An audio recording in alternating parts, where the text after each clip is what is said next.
गणेश जी, मैंने अपना कर्तव्य पूर्ण किया। राजा दंभ और उनकी पत्नी को विष्णु देव के वरदान स्वरूप पुत्र की प्राप्ति हुई, तो राजा मोरध्वज एवं उनकी पत्नी को पुत्री। नए संबंध, नए जन्म के साथ तुलसी और सुदामा की नई यात्रा आरंभ हो चुकी। अब आपको तुलसी को पौधे के रूप में जन्म लेने हेतु मार्ग प्रशस्त करना होगा। पूर्व में जब मैं आया था तब आपने कहा था कि तुलसी एक ऐसे पवित्र पौधे के रूप में जन्म लेगी जिनकी पूजा हर आंगन में होगी, किंतु उनका जन्म तो एक चंचल बालिका के रूप में हुआ है प्रभु। देखिए, जो आपकी भक्त भी है।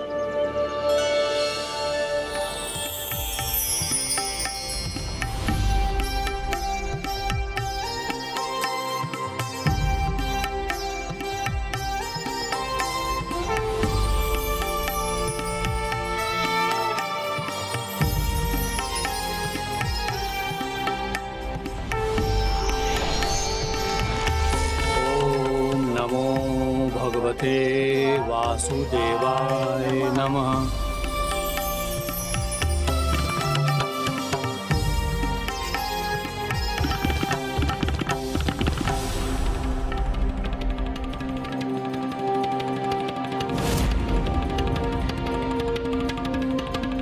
पुत्री,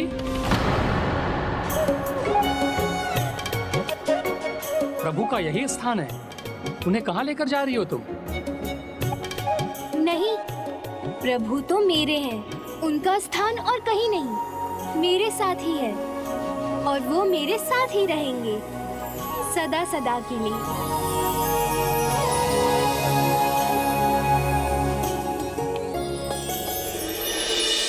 उचित कहा था ना मैंने प्रभु, अत्यंत चंचल बालिका है वो। अब ऐसी चंचल बालिका एक पौधे का रूप कैसे धारण करेगी प्रभु? देवर्षि, समय की धारा इस जीवन को उस पड़ाव पर भी ले जाएगी। कदाचित आप भूल रहे हैं, मैंने भी यही कहा था। अभी और भी श्राप शेष, अभी और भी श्राप शेष। मैं बड़ी हो जाऊंगी ना पिताश्री, तो इन प्रभु की प्रतिमा को भी अपने साथ अपने कक्ष में ले जाऊंगी।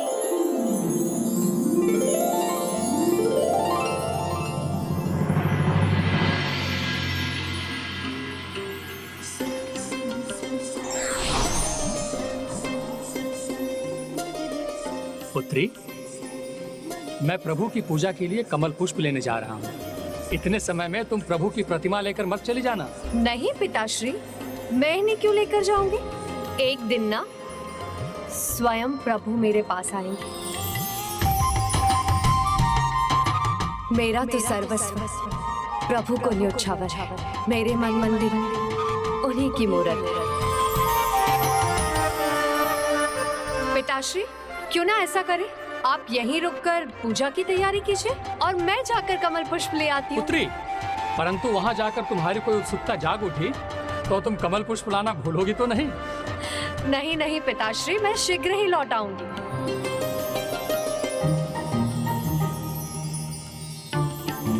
कितनी चंचल है हमारी पुत्री महाराज। विवाह योग्य हो गई है, किंतु इसके चंचल स्वभाव में लेश मात्र की कमी नहीं आई है। और विवाह की बात करो तो स्वप्न ये देखती है कि स्वयं श्री प्रभु नारायण अपने श्री परम कृष्ण के अवतार में आकर इससे विवाह करेंगे। अब तो ये प्रभु श्री परम कृष्ण ही जाने कि इसका वर कौन बनेगा।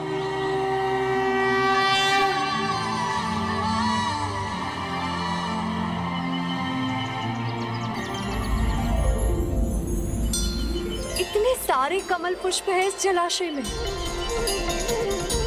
अब कुछ भी हो जाए, मैं ना भूलूंगी ना भटकूंगी।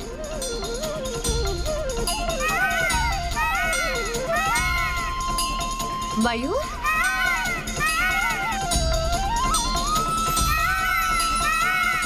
कितना सुंदर मयूर है ये। मेरे प्रभु,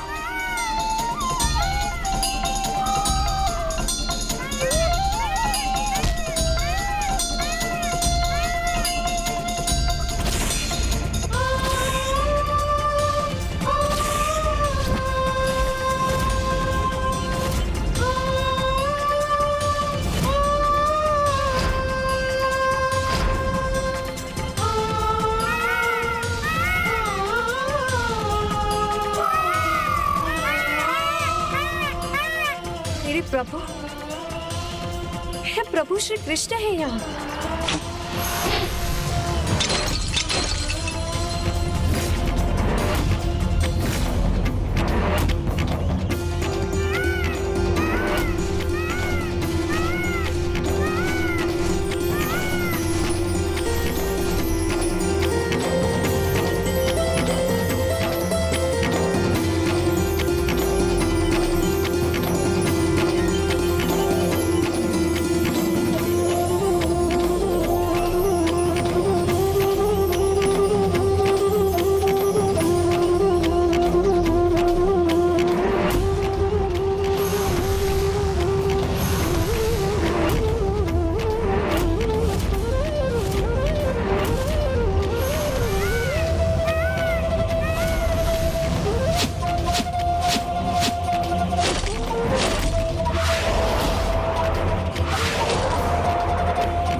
पंख में लगाती हूँ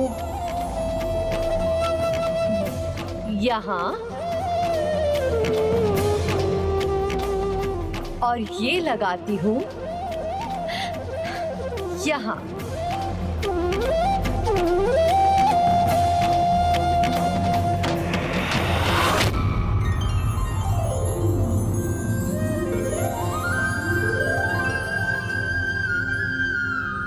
मेरे प्रभु अब और भी सुंदर लगने लग गए ना।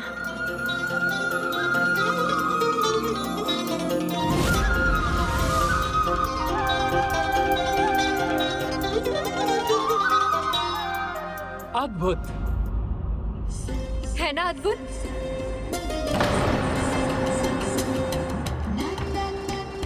पुष्प लाना फिर भूल गई ना? मुझे क्षमा कर दीजिए पिताश्री।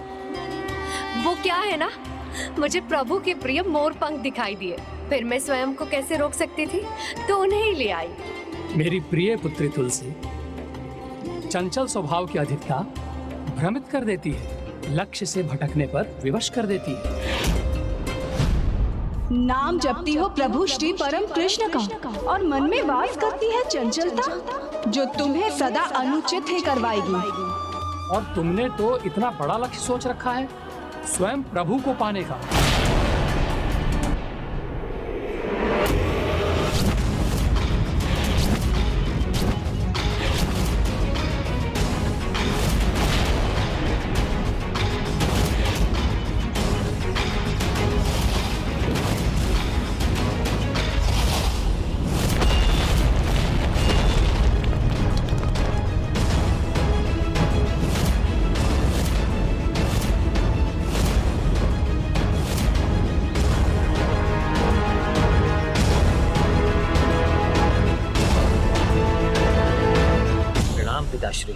पुत्र शंखचूड़, तुम तो बाल्यकाल से ही अस्त्र शस्त्र का अभ्यास कर रहे हो, किंतु मात्र अस्त्र शस्त्र ही तुम्हें विजयी नहीं बनाएंगे। जब लक्ष्य बड़ा हो तो छोटा नहीं सोचना चाहिए, और लक्ष्य तक पहुंचने से पहले रुकना भी नहीं चाहिए। तुम्हें तो त्रिलोक विजेता बनना है, उसके लिए तुम्हें असीम बल, अनंत ज्ञान और एक बड़ा वरदान चाहिए, जिससे तुम देवताओं के अस्त्रों से ही नहीं अपितु स्वयं त्रिदेवों से भी सुरक्षित रहोगे। उचित है पिताश्री, उसके लिए मुझे क्या करना होगा? तुम्हें अपने मन को बहुत स्थिर रखना होगा पुत्री, अन्यथा अपने चंचल स्वभाव के कारण तुम इस लक्ष्य को कभी भी प्राप्त नहीं कर पाओगे। तो मैं क्या करूं पिताश्री? अपने चंचल मन, चंचल स्वभाव को कैसे नियंत्रित करके अपने लक्ष्य पर एकाग्र रहूं? तप से, क्योंकि तप ही एक ऐसा मार्ग है जिस पर चलकर मनुष्य कुछ भी प्राप्त कर सकता है। देखो पुत्र, अब तुम्हारा पुण्य स्थल पुष्कर की यात्रा करने का समय आ गया है। वहां जाओ और वहां जाकर ब्रह्मदेव की तपस्या करो और मनोवांछित वरदान प्राप्त करो। पुत्री, यदि तुम वास्तव में प्रभु को अपने वर के रूप में पाना चाहती हो तो तुम्हें अपने चंचल स्वभाव का त्याग कर माँ गंगा के पावन तट पर जाकर प्रभु श्री हरि नारायण की उपासना करो।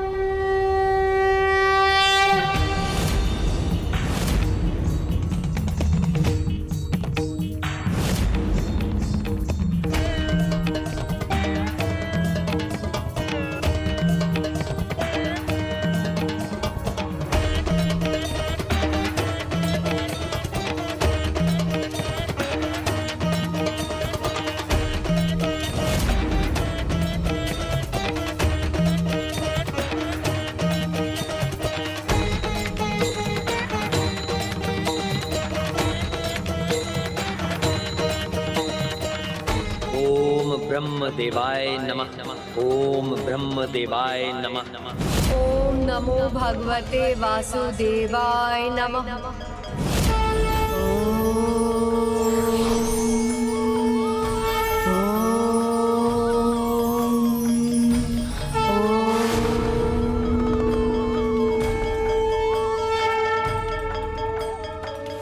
तब तक उसका तप निरंतर चलता रहेगा जब तक उसके विवाह का मार्ग न खुल जाए।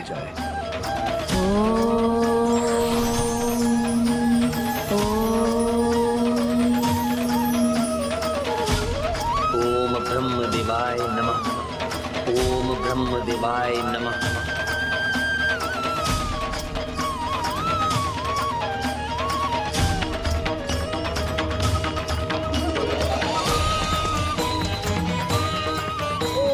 नमो भगवते वासुदेवाय।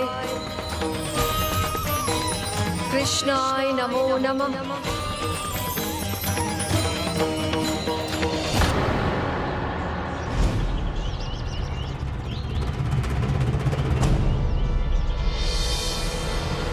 मन में वास करती है चंचलता, जो तुमसे सदा अनुचित ही करवाएगी। अभी एक मुख्य श्राप तो शेष है।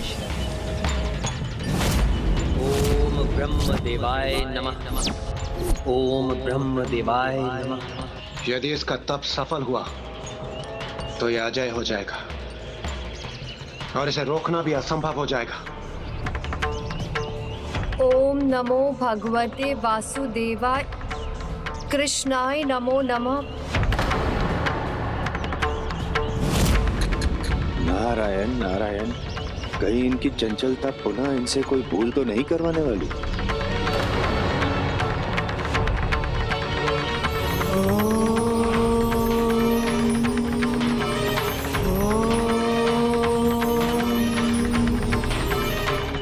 देखना यह है कि इसका तप सफल हो पाता है या नहीं। ओम ब्रह्म देवाय नमः। ओम नमो भगवते वासुदेवाय। कृष्णाय नमो नमः। ओम नमो भगवते वासुदेवाय। कृष्णाय नमो नमः। चंचलता त्याग कर एकाग्र रहकर तप करना होगा मुझे।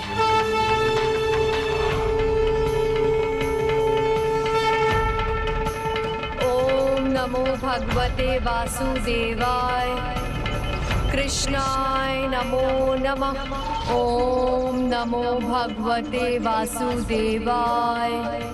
कृष्णाय नमो नमः। नारायण नारायण, मन की चंचलता पे नियंत्रण पाना इनके लिए सरल नहीं है। इसीलिए अनेकों मुद्राओं के पश्चात भैरव मुद्रा में अब जाके स्थिर हुई है।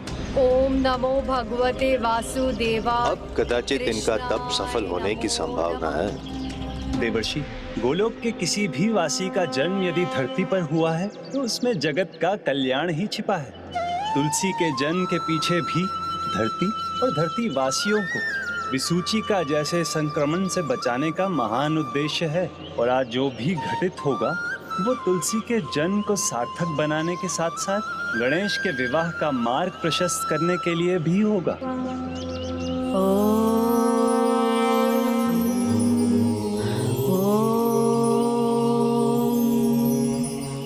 ओम नमो भगवते वासुदेवाय कृष्णाय नमो नमः। ओम नमो भगवते वासुदेवाय कृष्णाय नमो। अब सब कुछ कुशल हो गया।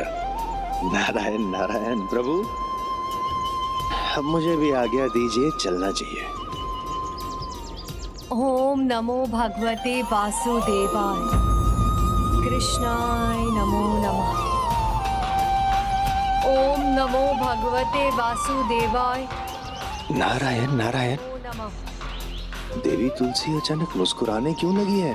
मेरे प्रभु, आपकी वंशी की धुन सुनकर तो आपकी तुलसी अन्य सब कुछ भूल जाती है। बस फिर तो आप ही दिखाई देते हैं मुझे। ओम नमो भगवते वासुदेवाय कृष्णाय नमो नमः।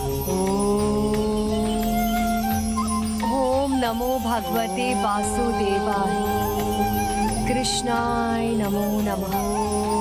ओम नमो वासुदेवाय कृष्णाय नमो नमः।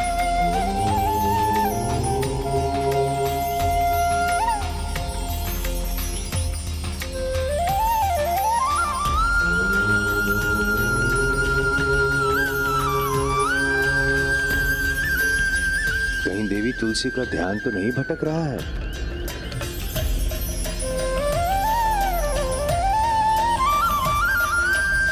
अवश्य किसी दिव्य शक्ति का प्रभाव है इन पर।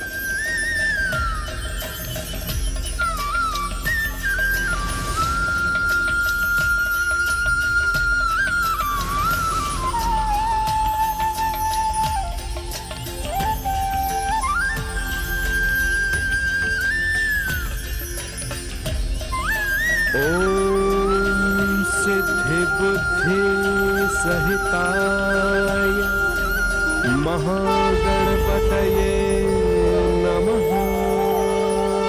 अद्भुत दृश्य है, किंतु कुछ स्पष्ट दिखाई नहीं दे रहा है। कौन है वहाँ?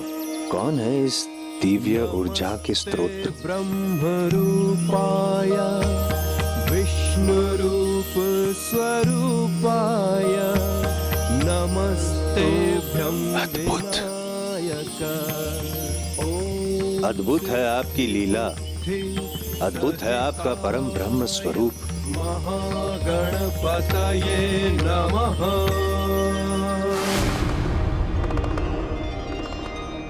पुत्र गणेश का तप तो अपने चरम पर है, इसीलिए उसने परम ब्रह्म स्वरूप धारण किया है। समय आ गया है प्रिय। पुत्र गणेश के तप के संपन्न होने का।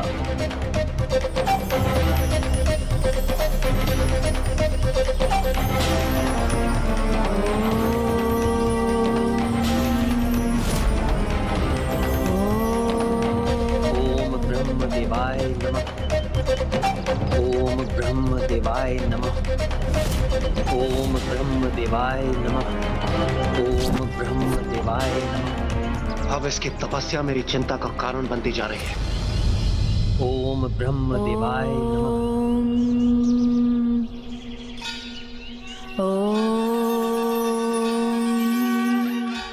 विघ्नहर्ता प्रथम पूज्य गणेश जी की तपस्या हमारे समस्त विघ्नों को दूर करेगी। विघ्नहर्ता प्रथम पूज्य गणेश जी ने अपना परम ब्रह्म स्वरूप अकारण धारण नहीं किया है। आपको शत शत नमन प्रभु।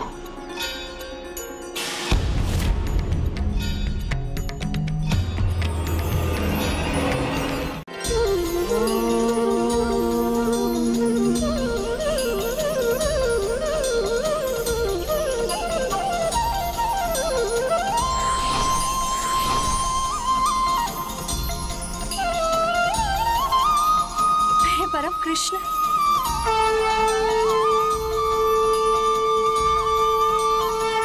देवी तुलसी की एकाग्रता का भंग होना उचित नहीं।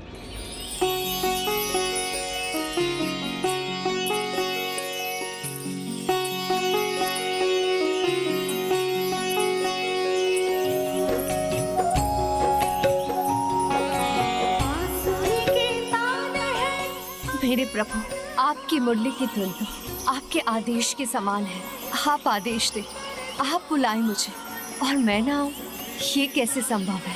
और प्रभु, मैं जानती थी आप आएंगे, मेरे लिए आप अवश्य आएंगे। आपकी मुरली की धुन, उसका सम्मोहन, उसका अद्भुत आकर्षण, मन करता है बस उसमें रम जाऊं, बह जाऊं, खो जाऊं।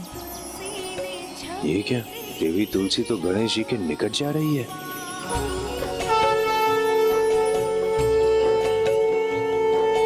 गणेश अपने परम ब्रह्म स्वरूप में है। तप की ऊर्जा ने अद्भुत दिव्य स्वरूप धारण कर लिया है। अवश्य ही कुछ विशेष घटित होने वाला है। ये कैसी चंचलता का प्रभाव है देवी तुलसी पर? ये गणेश जी के तप स्थल की ओर क्यों बढ़ती जा रही है?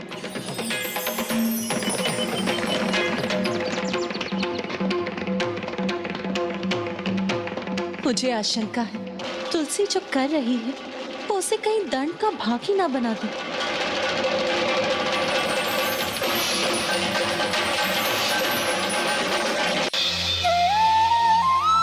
मेरे प्रभु, मेरे परम कृष्ण, मेरा मन तो कब से आप में ही रमा हुआ है। मेरे प्रभु, मेरे परम कृष्ण, आपने मुझे दर्शन प्रदान कर धन्य कर दिया। बाल्यकाल से आप ही की तो प्रतीक्षा कर रही हूँ प्रभु। अब तो लगता है ये एक जन्म की नहीं, जन्म जन्मांतर की प्रतीक्षा है प्रभु।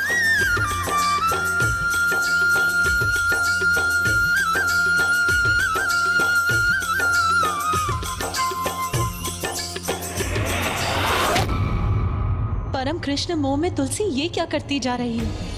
कहीं उससे पुत्र गणेश का तप ना भंग हो जाए। तो क्या मैं ही तुलसी को जाकर रोक दूं? अनर्थ हो जाएगा। देवी तुलसी को गणेश जी के क्रोध का भागी बनना पड़ जाएगा। मुझे उन्हें रोकना ही होगा।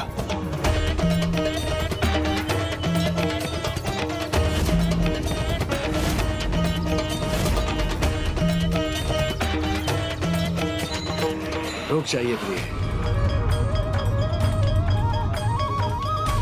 रुक जाइए देवर्षि, नियति के विधान में बाधा मत डालिए। स्मरण कीजिए मैंने क्या कहा था? मेरी प्रत्येक इच्छा के पीछे एक बहुत बड़ा कारण छिपा होता है। इसलिए होने को होने दीजिए प्रिय।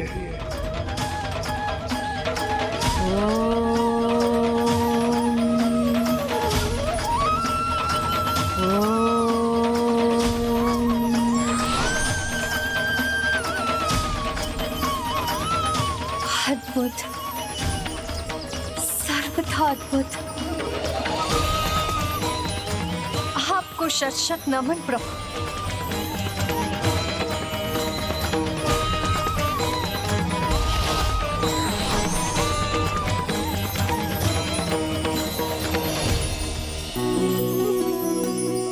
हे प्रभु, ये कैसा अद्भुत रूप धारण किया है आपने। अपने प्रभु के प्रति एक कैसी आस्था है तुलसी की कि गणेश के दर्शन होने पर भी उसे गणेश में भी श्री परम कृष्ण का ही आभास हो रहा है। प्रभु, आपका ये निराला रूप तो अत्यंत मनोहर है। आपकी तुलसी आपको आपके इस रूप में देखकर और भी स्नेह सुधा से भर गई। प्रभु, ये तो मेरा परम सौभाग्य है जो आपके इस रूप के दर्शन करने का सुख पा रही हूँ। वही कृष्ण रंग, वही मोर मुकुट, वही बंसी, वही मुख का तेज। हे परम ब्रह्म गणेश जी, आपके दिव्य दर्शन प्रभु श्री कृष्ण रूप में पाकर हम धन्य हो गए। प्रभु, आपकी तुलसी तो आपको आपके प्रत्येक रूप में पहचान लेगी और आपकी और भागी चली आएगी। फिर आप इस रूप में हो या किसी अन्य रूप में, अब मेरी बरसों की प्रतीक्षा का अंत कीजिए। आप अपनी इस तुलसी को अपनी अर्धांगिनी के रूप में स्वीकार कीजिए।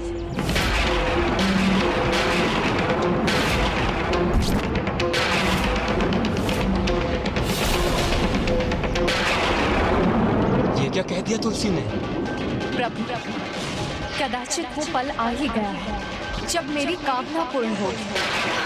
प्रभु, मेरी गुहार सुनिए, अपने नेत्र खोलिए और मुझसे विवाह कर अपनी तुलसी को अपना लीजिए प्रभु, अपना लीजिए मुझे। ये क्या हो रहा है? गणेश के नेत्र खुल गए, उसका तप भंग हो गया।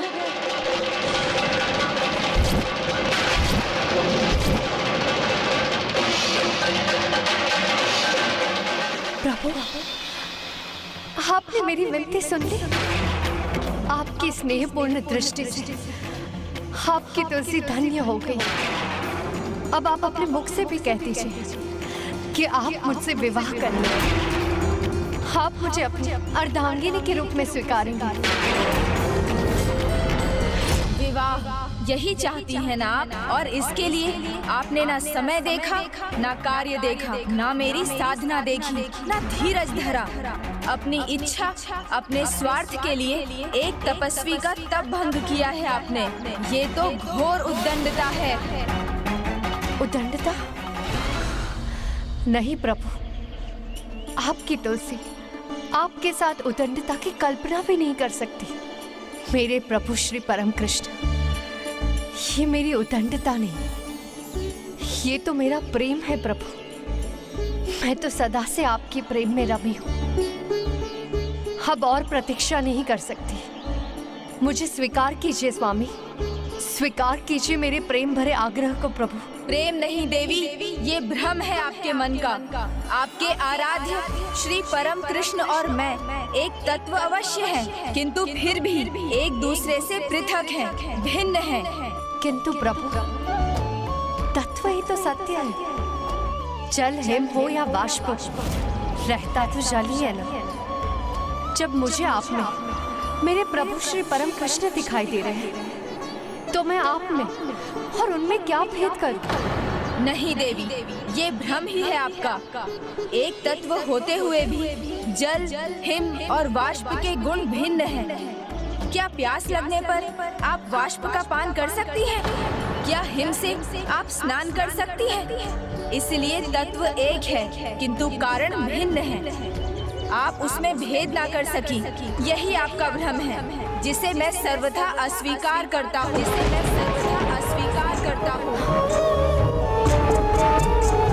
नहीं प्रभु, तुलसी का सरल प्रेम जो सत्य दिखा रहा है, आप उसे क्यों नहीं मान रहे प्रभु? आप ही मेरे परम कृष्ण हैं, मेरे आराध्य भी और मेरे स्वामी भी। इसलिए अब मेरी विनती को स्वीकार कीजिए प्रभु। मेरा जीवन सार्थक कीजिए, मुझसे विवाह कीजिए प्रभु, मुझसे विवाह कीजिए प्रभु, मुझसे विवाह।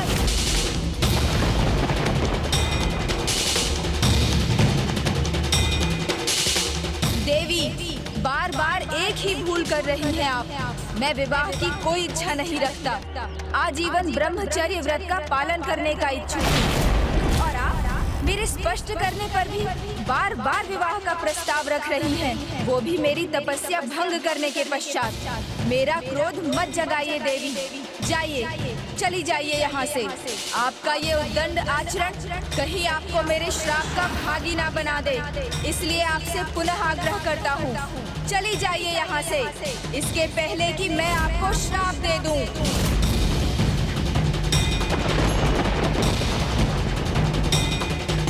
अभी तक जो हुआ उसको आधार देने के लिए अभी एक मुख्य श्राप तो शेष है।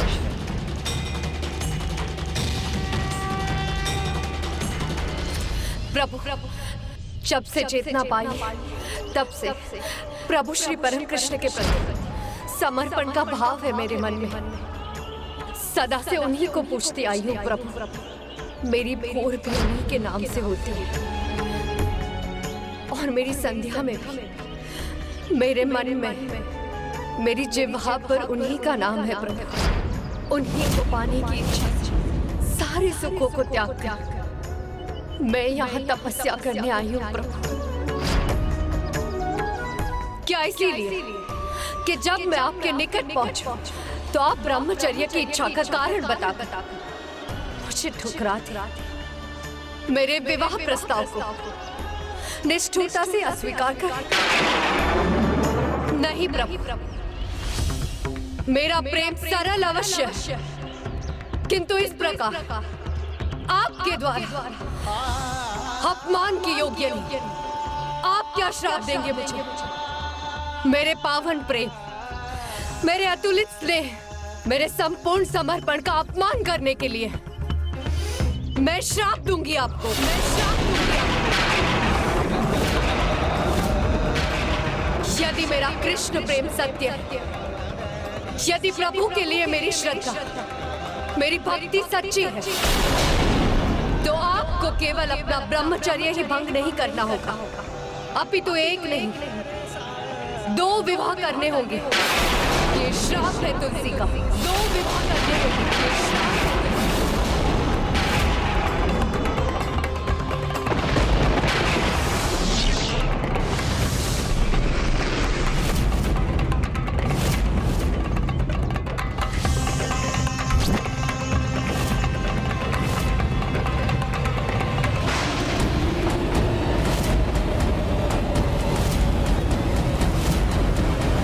मेरे पावन प्रेम, मेरे अतुलित स्नेह, मेरे संपूर्ण समर्पण का अपमान करने के लिए मैं श्राप दूंगी आपको। मैं श्राप दूंगी आपको।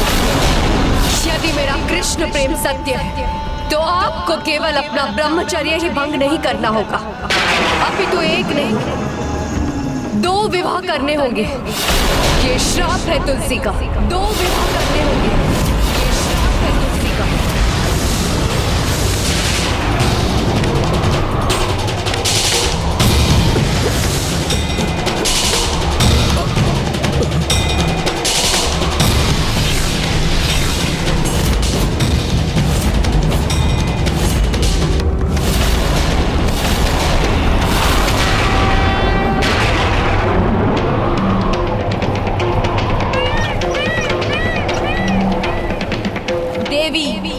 आज आपने एक के बाद एक भूल की है। पहली भूल, जब आपने अपना तप भंग किया। दूसरी भूल, जब आपने एक तपस्वी को उसका तप भंग करने पर विवश किया। तीसरी भूल, जिन प्रभु परम कृष्ण के प्रति आप तन मन धन से समर्पित होने की बात कहती हैं, उन्हें भूलकर किसी अन्य को विवाह प्रस्ताव दे दिया।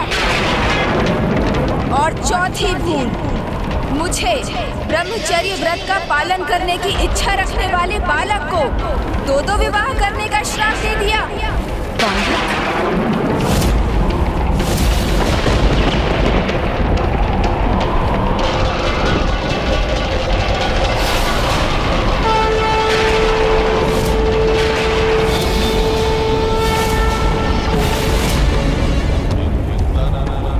प्रभु श्री कृष्ण प्रेम भले ही सच्चा हो, किंतु आपके मन की चंचलता एक विकार का रूप लेकर आपके प्रभु प्रेम पर हावी हो गई देवी।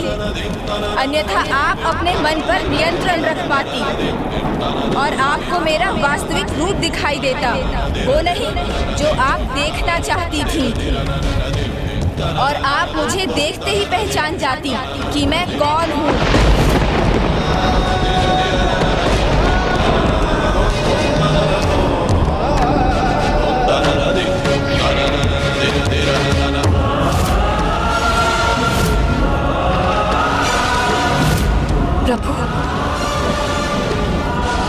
प्रभु श्री गणेश, किंतु आप मुझे पहचानने में असमर्थ रही और ऐसा कर आपने अपने आसुरी स्वभाव का प्रमाण दिया। आपका मेरे अर्थात गणेश पूजा में कोई स्थान नहीं होगा।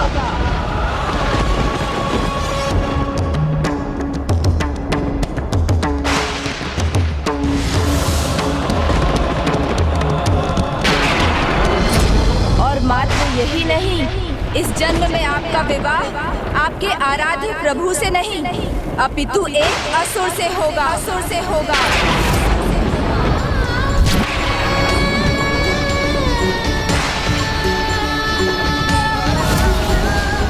मैं तुम्हें श्राप देती हूँ, कि तुम भूलोक पर मानव रूप में जन्म लोगे और तुम्हारा विवाह एक असुर से होगा। चंचल स्वभाव की अधिकता भ्रमित कर देती है, लक्ष्य से भटकने पर विवश कर देती है।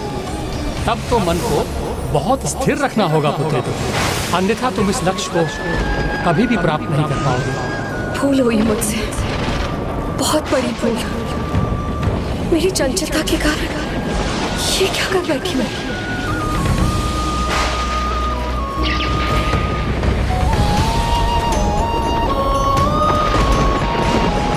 मुझे क्षमा कीजिए गजानन, मैं तो समझी थी मेरे मन में मेरे प्रभु श्री परम कृष्ण का वास, मेरे मन मंदिर में उन्हीं की छवियां, किंतु मेरी चंचलता के कारण मेरा मन मंदिर दूषित हो गया और ये सब मेरा दोष है, मेरा ही दोष है प्रभु। अब आपसे श्रापित हो गई, मैं प्रभु श्री परम कृष्ण के साथ से वंचित हो जाऊंगी तो मेरे जीवन का क्या लाभ प्रभु? प्रभु आप मुझ पर कृपा कीजिए, आप मुझे कोई और दंड दे दीजिए, मैं सह लूंगी, किंतु ये श्राप लौटा लीजिए आप। देवी, ना आपका श्राप लौट सकता है ना मेरा, इसलिए इस जन्म में तो आपकी यही नियति है कि आपका विवाह उसी से होगा जिसने असुर कुल में जन्म लिया होगा। नहीं प्रभु, किसी अन्य से विवाह उसकी तो कल्पना मात्र असंख्य मृत्यु के समान है। दंड स्वरूप मैं आपको अपने जीवन की एक एक श्वास न्योछावर करती हूँ। हे परम कृपालु पार्वती नंदन गणेश जी, फूल स्वीकारने पर तो आप असुरों पर भी कृपा करते हैं, तो अब मुझ पर भी कृपा कीजिए प्रभु।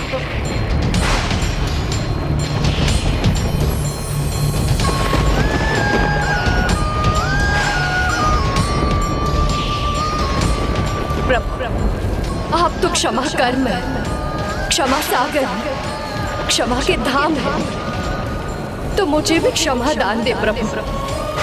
मुझे अपनी भूल सुधारने का एक अवसर प्रदान करे प्रभु। मैं तो बस प्रभु श्री परम कृष्ण की अर्धांगिनी बनना चाहती हूँ। उसके लिए मुझे कितने ही जन्म क्यों ना लेने पड़े।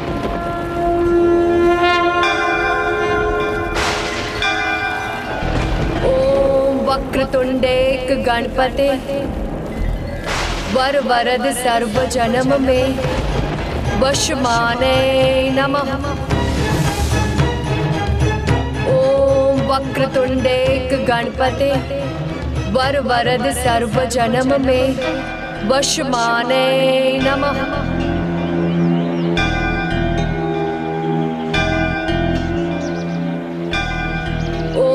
वक्रतुंडेक गणपते वर वरद सर्व जन्म में वशमाने नमः।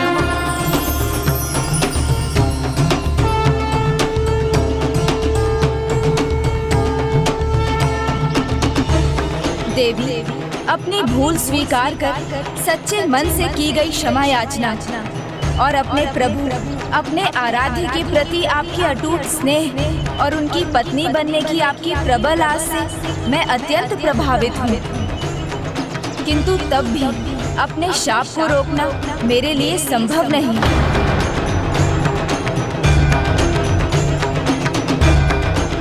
गणेश, आपको एक नवीन कथा का भाग बनना होगा, जिसके लिए आपको परिवार से दूर वन में माँ गंगा के तट पर तप करना होगा।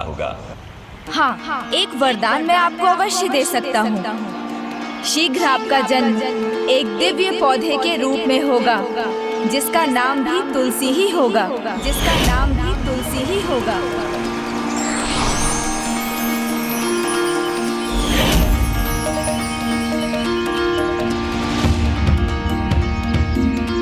प्रभु की कोई लीला अकारण नहीं होती। मैं समझ गया प्रभु, आपकी इस लीला के पीछे जगत कल्याण का बड़ा उद्देश्य है।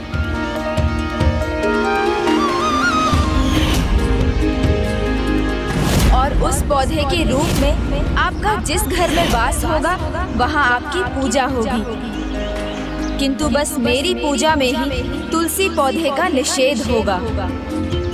वो पौधा जो सकारात्मक ऊर्जा, शुभता और औषधीय गुणों से परिपूर्ण होगा, जो भी सूचिका जैसी महामारियों से लड़ने की रोग प्रतिरोधक शक्ति देगा और प्राणियों की देह में प्राणवायु का संचार करेगा। और उस दिव्य पौधे के रूप में आप पर आपके प्रभु, आपके आराध्य की कृपा भी होगी। देवी तुलसी, आप इस दिव्य पौधे के रूप में प्रभु श्री कृष्ण के शालीग्राम रूप की अर्धांगिनी बनने का सौभाग्य प्राप्त करेंगी।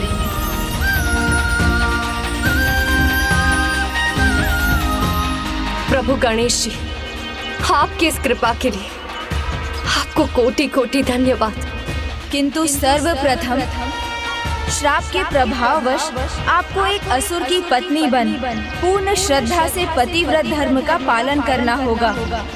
और इसके भी पूर्व अपनी भूल को सुधारने के लिए आपको अपने अपूर्ण तप को संपन्न करना होगा। और वो तभी पूर्ण होगा जब कोई आपके पास विवाह का प्रस्ताव लेकर आएगा, जिस प्रकार आप मेरे पास आई थी। मैं समझ गई प्रभु, तो मुझे आज्ञा दीजिए, ताकि इस जन्म में तो नहीं किंतु अगले जन्म में मैं प्रभु श्री परम कृष्ण को पाने के लिए अपनी तपस्या कर सकूं। कल्याण हो, आपका तप सफल हो। धन्यवाद प्रभु।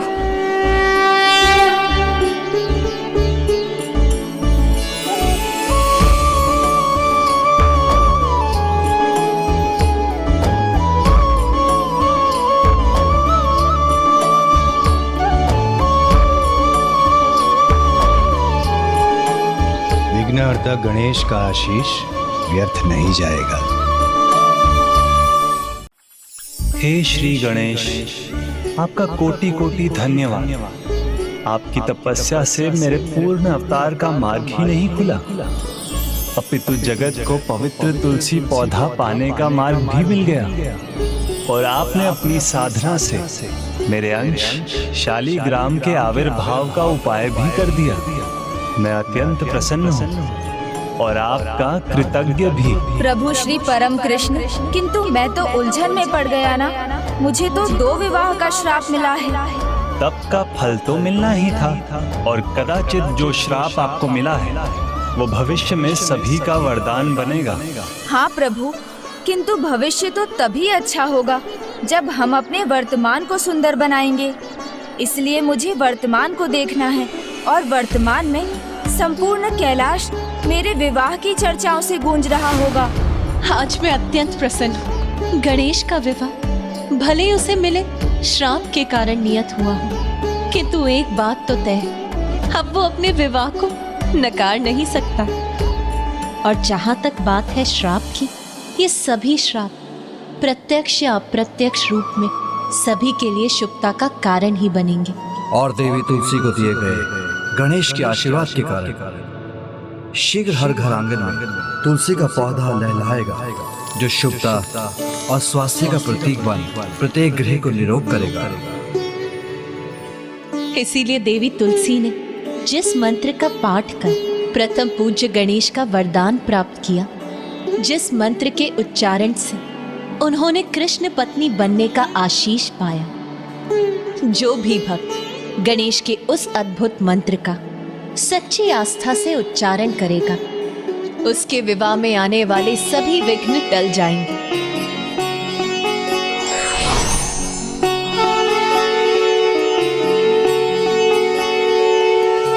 जय गणेश जय गणेश जय गणेश देवा, माता जाकी पार्वती पिता महादेवा। जय गणेश जय गणेश जय गणेश देवा, माता जाकी पार्वती पिता महादेवा।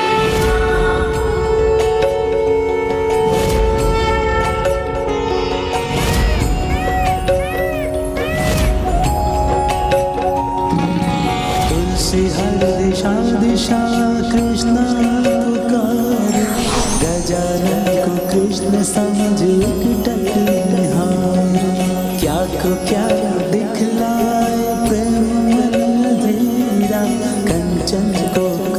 समझे कांच को हीरा। तब गणेश ने मन के दर्शन कराए, तुलसी के सब दृष्टि दोष मिटाए। तुलसी गजानन से वरदान पाए, धन्य हुए धारा के खिलाई मुस्कुराए।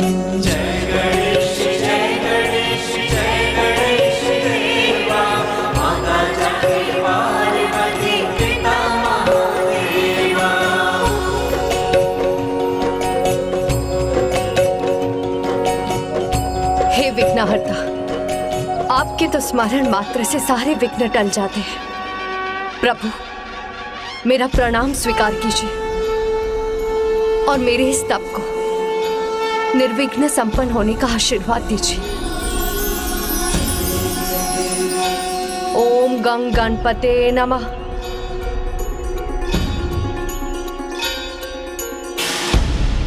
ओम नमो भगवते वासुदेवाय नमः। ओम नमो भगवते वासुदेवाय। कृष्णाय नमो नारायणाय सुरमंडन मंडनाय, नारायणाय सकल स्थिति कारणाय, नारायणाय भवभीति निवारणाय, नारायणाय प्रभवाय नमो नमस्ते। नारायण नारायण। प्रभु, जब देवी तुलसी ने अपने तप के पूर्व ही विघ्नहर्ता श्री गणेश का स्मरण कर ही लिया है, तो अब तो मुझे नहीं लगता है कि उनके तप में कोई बाधा आएगी। सफल होगा अवश्य। देखिए ना, कितने निर्विघ्न रूप से वो अपना तप कर रही है। ओम नमो भगवते वासुदेवाय। कृष्णाय नमो नमः। जिस चंचलता के कारण इनके तप में बाधा आई थी, वो चंचलता अब बाधा नहीं है। आपको पूर्ण विश्वास है ना देवर्षि?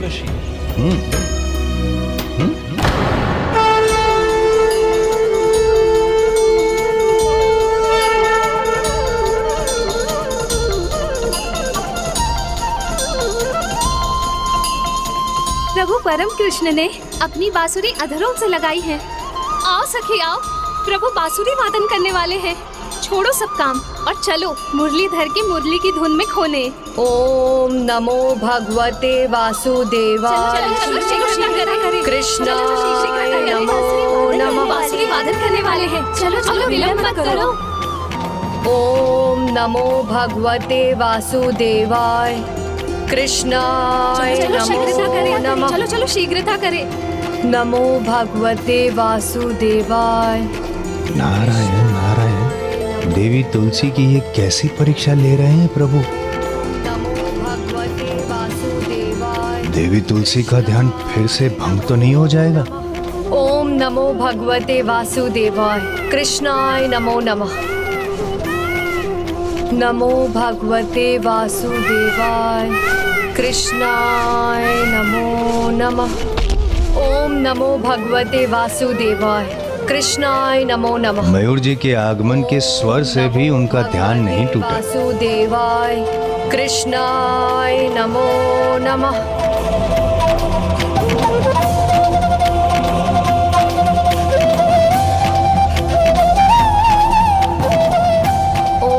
नमो भगवते वासुदेवाय। कृष्णाय नमो नमः। मेरा विश्वास उचित ही था। इस बार देवी तुलसी का ध्यान कदापि भंग नहीं होगा।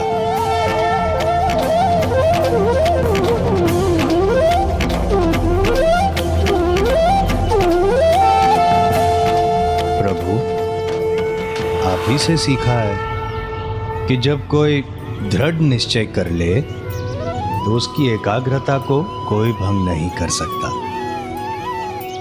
देखिए, आपकी मुरली की तान भी इनके तप को भंग नहीं कर पाई। सच? मैं चिंता कर रहा था देवर्षि।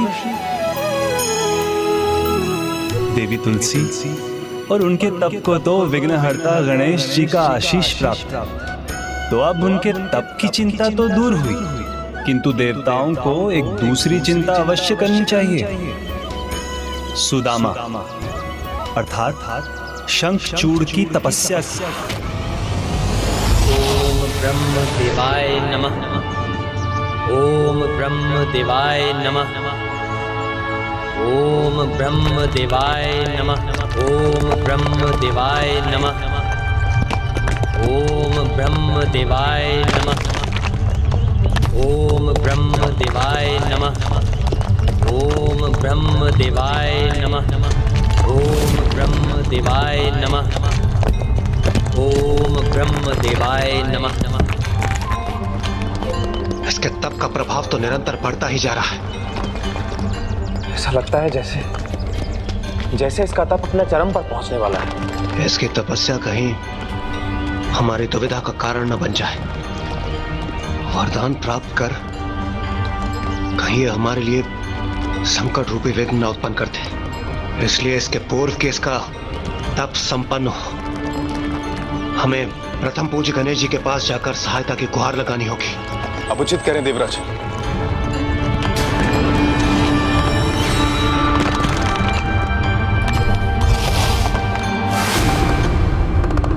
माँ, समाचार शुभ हो तो आनंद कितना बढ़ जाता है ना।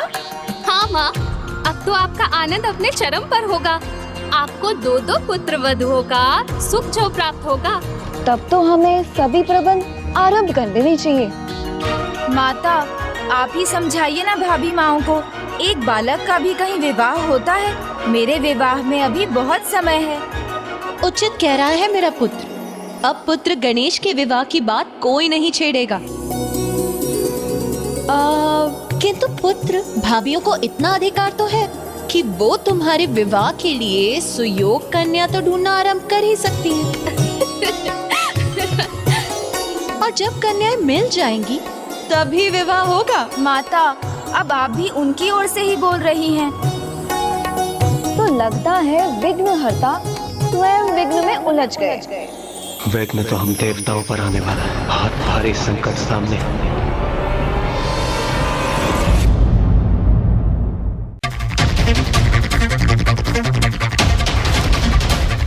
देवराज का प्रणाम स्वीकार कीजिए माता। प्रणाम। प्रणाम पिताश्री। पिताश्री, ऐसा क्या विघ्न आने वाला है जिसकी चिंता आपको यहाँ तक खींच लाई? शंखचूड़, शंखचूड़। ओम ब्रह्म देवाय नमः। ओम ब्रह्म देवाय नमः। शंखचूड़ प्रभु ब्रह्मदेव की कड़ी तपस्या कर रहा है, जिससे वो उनसे मनचाहा वरदान प्राप्त कर सके। उसे उसके तप की शक्ति और भी शक्तिशाली बना देगी। उसके पश्चात हमें उसका वर्चस्व स्वीकार करने के लिए विवश होना पड़ेगा। उसका वध करना तो दूर, हम उसे पराजित भी नहीं कर सकते।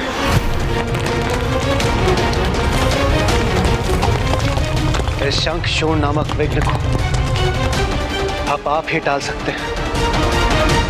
विघ्नहर्ता प्रथम पूज्य गणेश जी, हमारी सहायता कीजिए। हम पर कृपा कीजिए प्रभु। जो अपने तप को पूर्ण एकाग्रता, निष्ठा और श्रद्धा से करते हैं, उन्हें उनके तप के फल से वंचित नहीं रखा जा सकता। इसीलिए शंखचूड़ को भी अपने तप का फल अवश्य मिलेगा। हाँ देवराज, तप के फल का अधिकार पाने से तो मैं भी शंखचूड़ को नहीं रोक सकता। और अब तो सोच विचार का भी समय नहीं, क्योंकि अब उसका तप चरम पर पहुंचकर संपन्न होने वाला है। ओम ब्रह्म देवाय नमः। ओम ब्रह्म देवाय नमः। ओम ब्रह्म देवाय नमः। ओम ब्रह्म देवाय नमः। ओम ब्रह्म देवाय नमः। ओम ब्रह्म देवाय नमः। ओम ब्रह्म देवाय नमः। ब्रह्मलोक पर ये कैसा संकट छाया है? ओम ब्रह्म देवाय नमः। ओम ब्रह्म देवाय नमः। नहीं, संकट नहीं, ये तो मेरे भक्त के तप का प्रभाव है।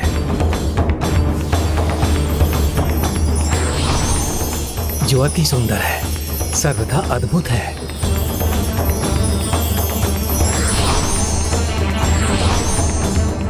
ओम ब्रह्म देवाय नमः। आंखें खोलो पुत्र शंखचूड़।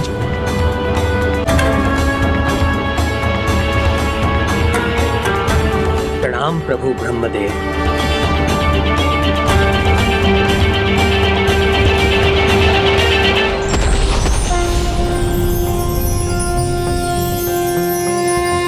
सर्वे भवन्तु सुखिनः। पुत्र शंखचूड़, मैं तुम्हारी तपस्या से बहुत प्रसन्न हूँ और मैं तुम्हें 3 वरदान देना चाहता हूँ। मांगो, जो कुछ भी तुम मांगना चाहते हो मांगो।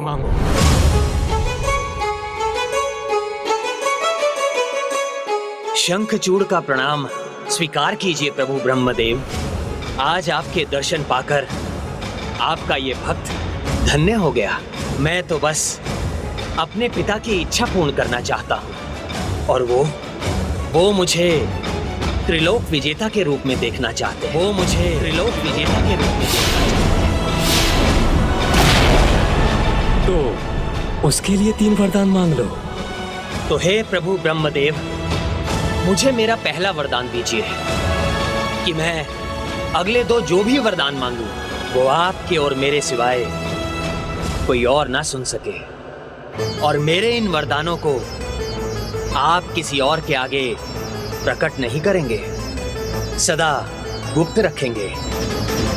तथास्तु। यदि इसके वरदान गुप्त रहेंगे तो हमें ये कैसे ज्ञात होगा कि इसने अपने दूसरे और तीसरे वरदान में ब्रह्मदेव से मांगा क्या है?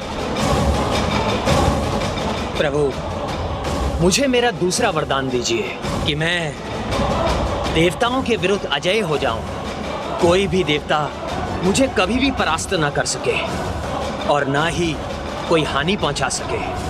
तथास्तु। तथास्तु। मैं तुम्हें कृष्ण कवच प्रदान करता हूँ जो सदा तुम्हारी रक्षा करेगा। उसे स्वयं नारायण भी नहीं भेज सकते, और यदि संयोग से वो कभी तुम्हारे पास से खो जाता है तो भी मैं और नारायण तुम्हें कोई क्षति नहीं पहुंचाएंगे, क्योंकि तुम हमारे परम भक्त हो। किंतु यदि महादेव स्वयं तुमसे युद्ध करने आ गए तो फिर कदाचित उनके हाथों तुम्हारी मृत्यु होगी।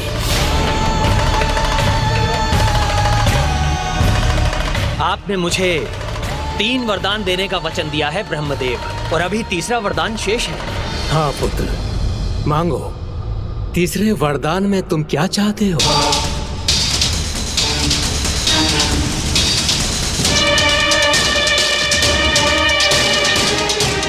अमृतत्व। ब्रह्मदेव, आप मुझे अमृतत्व प्रदान करें। इसने ब्रह्मदेव से ऐसा क्या मांग लिया जिसे सुनकर स्वयं ब्रह्मदेव स्तब्ध हो गए? उसने अवश्य कुछ ऐसा मांगा है देवराज जो ब्रह्मदेव के लिए भी प्रदान करना असंभव है।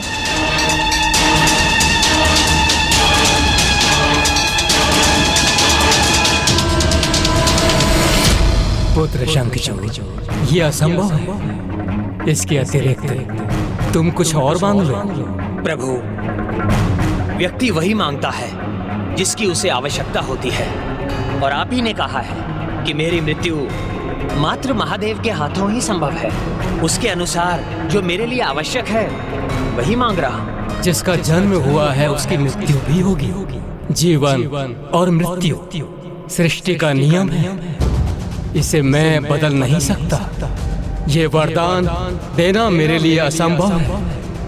ये नियम और धर्म के विरुद्ध है। धर्म के विरुद्ध तो आपके द्वारा आपके वचनों से पलटना भी है प्रभु। आपने मुझे 3 वरदान देने का वचन दिया है और उसे पूरा करना आपका धर्म है। प्रभु, मुझे तो बस अमृतत्व चाहिए। यदि वो दे सकते हैं तो दीजिए, अन्यथा आप अपने वचन को भंग कर दीजिए। अपने वचन को भंग कर दीजिए। प्रत्यक्ष रूप से अमृतत्व देना तो मेरे लिए असंभव है पुत्र, किंतु मैं तुम्हें वरदान देता हूँ कि तुम्हारा विवाह एक पतिव्रता नारी से होगा, और जिस दिन तुम्हारा विवाह उससे होगा, मेरे दूसरे वरदान के अनुसार उसी दिन तुम्हें कृष्ण कवच प्राप्त होगा। पुत्र, जब तक कृष्ण कवच तुम्हारे पास रहेगा तुम अजय बने रहोगे और मेरे तीसरे वरदान के अनुसार जब तक तुम्हारी पत्नी का पतिव्रत अटूट रहेगा तुम्हारे जीवन को कोई हानि नहीं पहुंचा सकता। इस प्रकार तुम अमर ही बने रहोगे।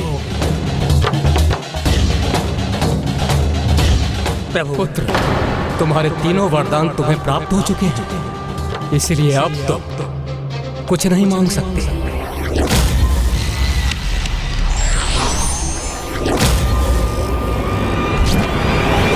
हे गजानन, ब्रह्मदेव ने ससुर को ऐसा कौन सा वरदान दिया होगा?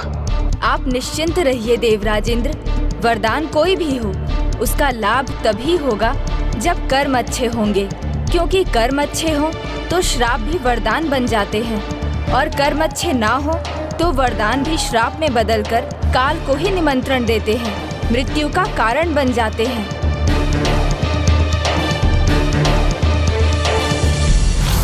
और जब तक तुम्हारी पत्नी का पतिव्रत अटूट रहेगा तुम्हारे जीवन को कोई हानि नहीं पहुंचा सकता।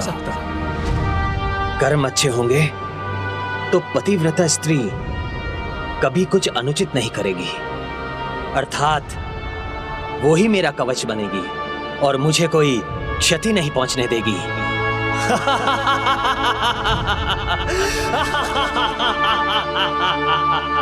देवताओं, मैं शंखचूड़ अजय हो गया, अमर हो गया और अब तुम सब मेरे प्रहारों से बचने के लिए कवच का निर्माण कर लो, अन्यथा मेरा कवच तो सदा मेरे साथ रहेगा, सदा ही रहेगा।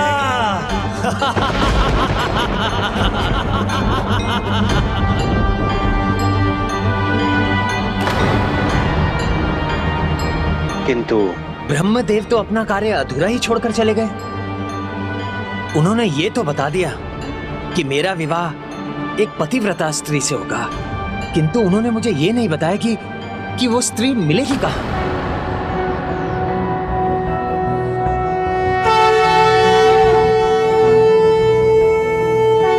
ओम नमो भगवते वासुदेवाय, कृष्णाय नमो नमः।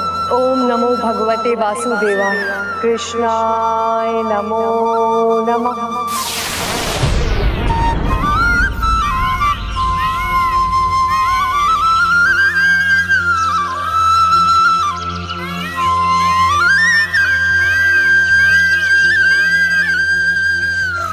कदाचित तुलसी पौधे के आविर्भाव का दूसरा चरण संपन्न होने का समय आ गया। तो अब प्रभु घटनाओं का क्रम आगे बढ़ा रहे हैं।